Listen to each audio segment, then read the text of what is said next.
Hello friends, welcome to Maitri's world. ఎలా ఉన్నారు మీరు? అందరు బాగుండాలని కోరుకుంటున్నాను.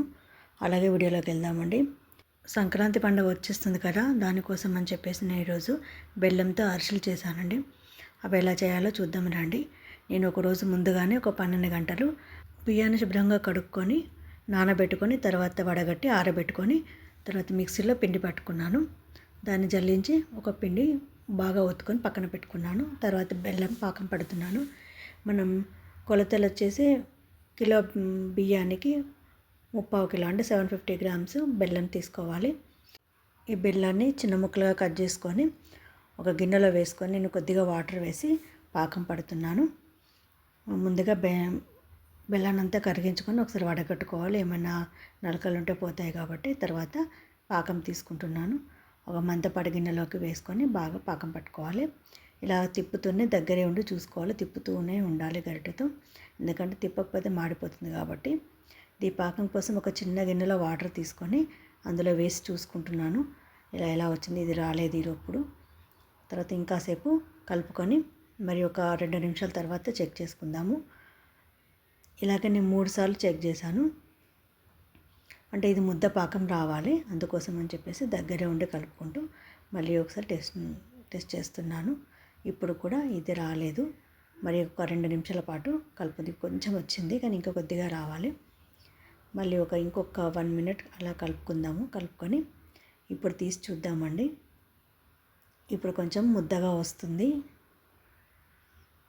చేతికి కొద్దిగా ముద్దగా వచ్చినట్టుగా తగులుతుంది. ఇలాగా చాలా బాగా వచ్చింది. జెల్లీ టైప్లో రావాలి. ఇప్పుడు వచ్చేసింది.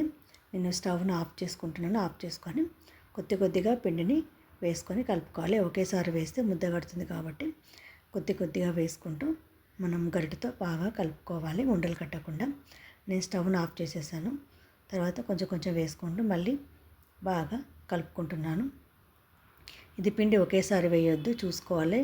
మనం ఎంత పడుతుందో చూసుకుంటూ నెమ్మదిగా కలుపుకోవాలి. తర్వాత మధ్యలో నేను ఇలాచీ పౌడర్ మర్చిపోయాను, అందుకే వేశాను.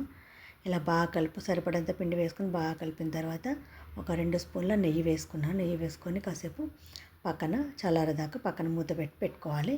చల్లారిన తర్వాత ఇప్పుడు మళ్ళీ పిండిని ఒకసారి గట్టిగా మెదుపుకొని మనకు కావాల్సిన సైజు లోపల ఉండలుగా చేసుకొని పక్కన పెట్టుకోవాలి. ఇలాగే అన్ని ఉండలు చేసుకొని ఇవి ఆరిపోకుండా మూత పెట్టుకొని పక్కన పెట్టుకోవాలి. ఇప్పుడు మనం ఒక ప్లాస్టిక్ కవర్ తీసుకొని దానిపైన నూనె రాస్తూ ఈ ఉండల్ని ఒత్తుకోవాలి. మరీ మందంగా కాకుండా మరీ పల్చగా కాకుండా ఒక మీడియం సైజు లోపల మంచిగా రౌండ్గా ఒత్తుకొని పక్కన పెట్టుకోవాలి. అలాగే నాకు కావాల్సినన్ని నేను ఒకేసారి ఒక 4 చేసి పెట్టుకుంటున్నాను, ఎందుకంటే ఒకదాన్నే చేస్తున్నాను కాబట్టి. ఒకసారి చేసి పెట్టుకొని తర్వాత ఆయిల్ పెట్టుకుంటున్నాను. ఆయిల్ బాగా వేడెక్కనివ్వాలి. బాగా వేడెక్కిన తర్వాత ఒకసారి చిన్న ఉండ వేసి టెస్ట్ చేస్తున్నాను. అసలు ఇది ఎలా వచ్చింది, పాకం బాగానే వచ్చిందా, ఏమైనా పాడవుతుందా అని ఒకసారి టెస్ట్ చేస్తున్నాను. చూడండి, చాలా బాగా పొంగింది, పూరిలాగా పొంగింది, ఏమీ పాడవలేదు, అంటే బాగానే వచ్చినట్టు. ఇది అలా దిష్టిలాగా తీసి పక్కన పెట్టేసి ఇప్పుడు వీటిని నేను కాల్చుకుంటున్నాను. మంటను సిమ్లో పెట్టుకొని కాల్చుకోవాలి. హైలో పెడితే మాడిపోతుంది కాబట్టి సిమ్లో పెట్టుకొని నెమ్మదిగా కాల్చుకోవాలి. ఇలా నెమ్మదిగా మరి ఒకసారి వైపు తిప్పుకొని అది కూడా కొంచెం కలర్ మారేంత వరకు, కొద్దిగా బ్రౌన్ కలర్ వచ్చేంత వరకు మార్చుకోవాలి. మరి మాడిపోవద్దు. అలాగని కొంచెం తెల్లగా ఉంటే తీస్తే కూడా అది లోపల ఉడకదు కాబట్టి కొంచెం నెమ్మదిగా మనం సిమ్లో పెట్టుకొని బాగా ఫ్రై చేసుకోవాలి. చాలా పూరిలాగా చాలా బాగా పొంగుతున్నాయి.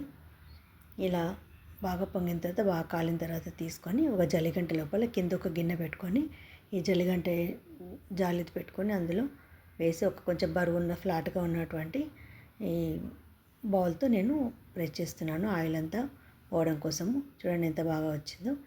ఆయిల్ అంతా ఇలా పక్కకు తీసుకొని మనం వేరే బౌల్ లోపల పెట్టుకోవాలి. అలాగే మిగతా వాటిని కూడా అలాగే నెమ్మదిగా ఒక్కొక్కటి వేసుకుంటూ బాగా కాల్చుకోవాలి. చాలా పూరిలాగా చాలా బాగా పొంగుతున్నాయి. అంటే నాకు పాకం బాగా వచ్చింది కనుక ఇలా పొంగుతున్నాయి. చూడండి ఎంత బాగా వస్తున్నాయి. ఎక్కడ కూడా ఇచ్చుకుపోవడం కానీ పిండి బయటకు రావడం కానీ జరగట్లేదు. ఇలాగే నెమ్మదిగా ఒక్కొక్కటి వేసుకుంటూ అన్నిటినీ చేసుకోవాలి. అంతే అండి, మన బెల్లంతో అరిసెలు రెడీ అయిపోయినట్టే. చూడండి ఎంత బాగున్నాయో. మీకు ఈ వీడియో కనుక నచ్చినట్టయితే లైక్ చేయండి, షేర్ చేయండి మరియు సబ్స్క్రైబ్ చేయడం మాత్రం మర్చిపోకండి.